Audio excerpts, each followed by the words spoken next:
What's up, YouTubes? I've got a new series here where I'm covering my game thrifts and sometimes not game thrifts. Now, I got a suggestion a little while ago to turn my thrifts that I document into a YouTube series, and I thought, actually a pretty good idea. So, as some background, I've been thrifting basically my whole life. My dad and grandparents took me when I was a kid. So I sort of gained an appreciation for the cool secondhand items you could find. Started realizing you can get games from thrift stores, and then as I got a little older, started browsing the internet, found sites like Atari Age, Digital Press, RF Generation, sort of learned about game collecting, started doing that, put the two together, which a lot of people on those sites had been doing as well.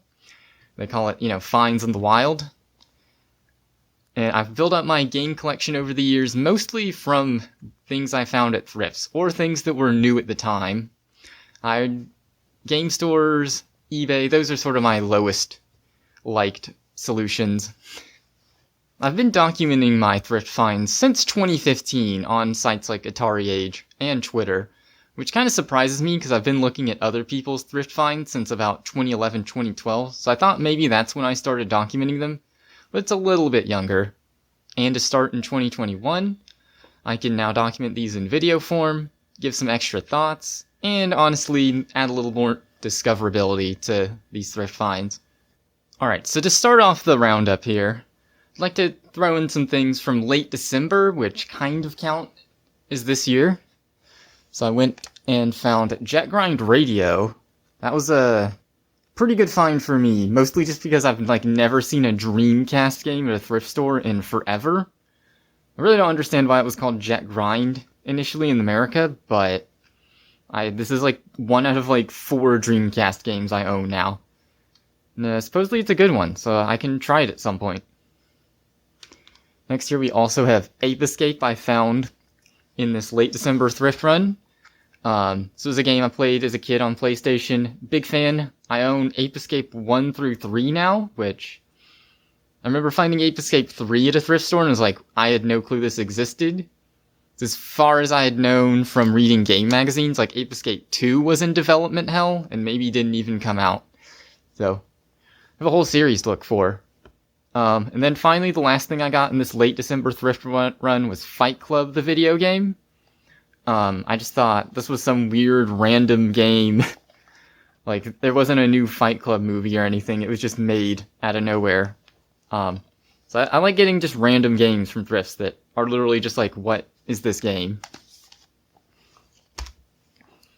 Then about 2 or 3 weeks after that thrift run, I got the rest of these 4 other items you can see in the frame. So there's, once again, keeping in the theme of just random games, I have Naughty Bear on Xbox 360. So I recently got an Xbox 360. Want to get all the weird games, exclusives for that console. This only came out on consoles and iOS apparently. And it's some weird party game. I'll have to try that out.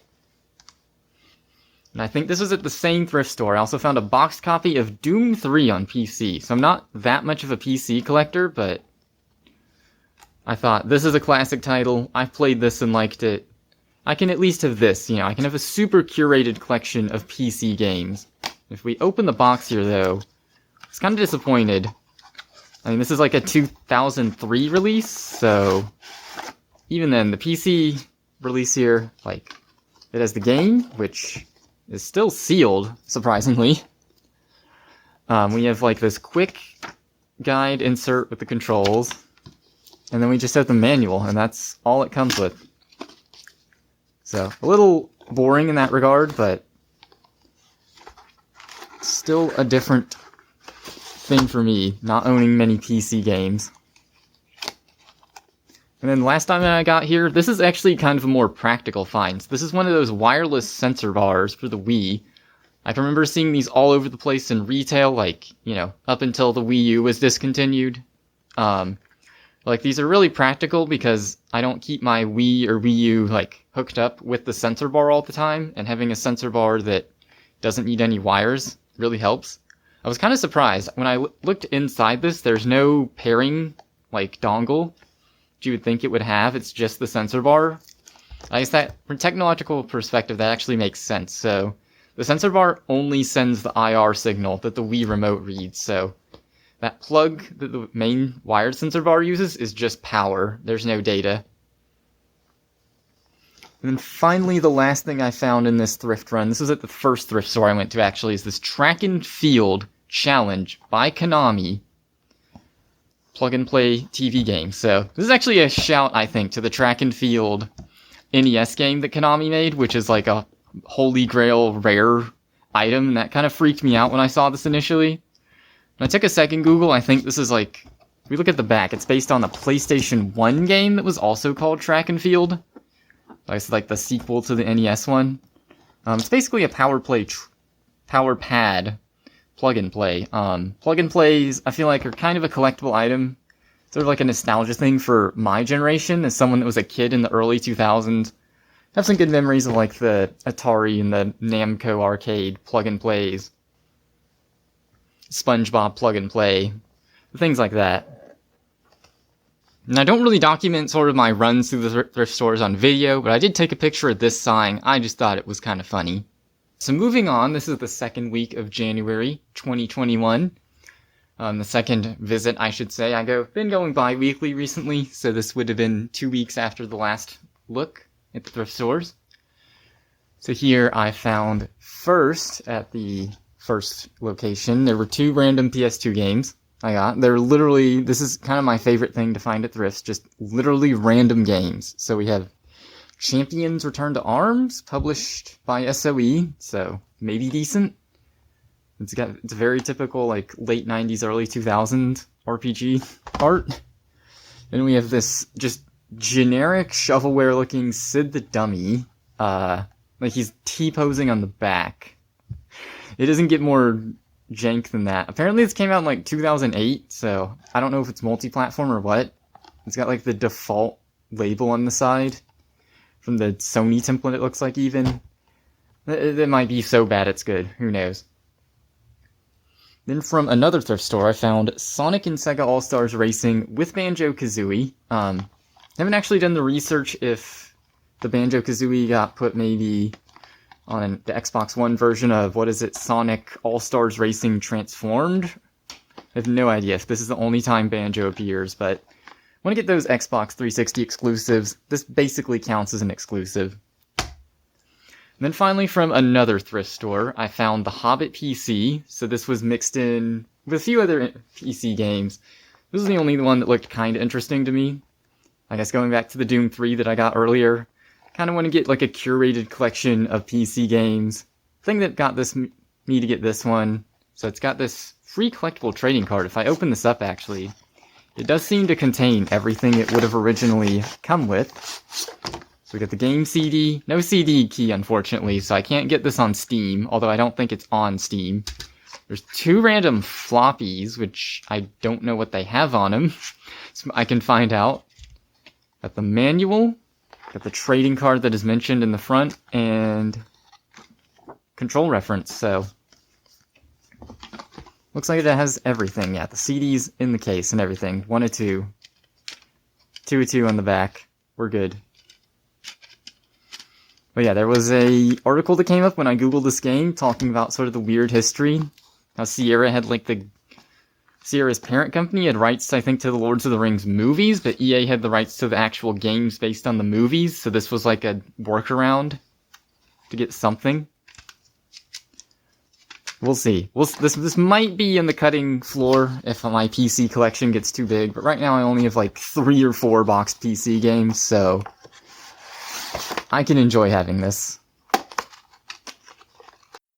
Okay, and to figure out what was on those floppies, I got my USB floppy drive I also used in a different project, and open these up. There's the walkthrough from GameFAQs for this game on both of those floppies. There's some A and B subdirectories, but they have the same text file. It's interesting. Okay, and then this second visit to Thrifts in January was the first time I had making a video about it specifically in mind, so I documented some of the weird stuff I found that I maybe would have got, or I just thought was interesting. So at the first thrift store I went, there was this boxed Casio keyboard. Unfortunately, I don't know how to play keyboard. I am interested in learning that, but I don't know yet. It was a little more on the pricey side. It didn't seem to be a synth-based keyboard. It was samples, it looked like, from the box, so I passed that up. There was also at that same store just a Wii balance board that was third-party. Well, that was a little interesting that they made third-party ones, but I already have one that I barely use. Not going to get a third-party one, too. Then there were also these Angry Birds mugs at a different thrift store. So it's just sort of the type of gaming thing I look for that's not specifically games, but I already have an Angry Bird plush. I think that's enough Angry Birds for me, but as a reminder, they were all over the place in like 2012. And one of the other items at another thrift I saw that was just, it's gaming. You get some Minecraft party bags, birthday gift bags. Gotta shout out Minecraft. Actually been pretty addicted recently. And then the last thing I wanted to show off here in this video is actually some post-Christmas game pickups. I guess these were basically Christmas presents to myself. Mostly things off eBay. Not going to give commentary for every single piece here, especially things that were already in the video as the December thrift finds, but I got a Japanese white GameCube controller. Been eyeing those for a while, just to match the white Wii aesthetic. Because these controllers are called JP Whites, if you're like a Smash Bros. Fan, which I am. Super Smash Brothers. Pretty good game series. I also got a Wavebird. Thought that's a nice controller to have. That weird plastic thing in front of the Xbox 360 Kinect is something that goes over an NES controller. It's like a shell for a controller. That's just a weird, kooky accessory. Gotta have one of those. 360 Kinect is, since I just got an Xbox 360, gotta get some of the essentials. And everything in this picture that you haven't seen already is from the retailer Five Below, so these were $5 each, probably overstock from some retailer. So to close out this video, I've hopped on the mic. I wanted to talk about me going to Thrifts bi-weekly. This is partially just due to fatigue of going every week, as that's what I did when I was in college in the college town I lived in. The thrifts were better there, so it made sense, but where I live now, it's not as good. There's not as much reason to do that. But additionally, we still live in pandemic containment times, so it's not just for safety, but since thrifts seem to stock items a little slower and changing rooms are closed, so if you want to look at clothes, it's a bit more pain, I'd rather just not go as often. Either way, we'll see what the future holds. Thanks for taking a look, and stay tuned for next month's thrifts, and I'll possibly look back at some past thrifts as well, since I have a decent back catalog. Peace out, and bye.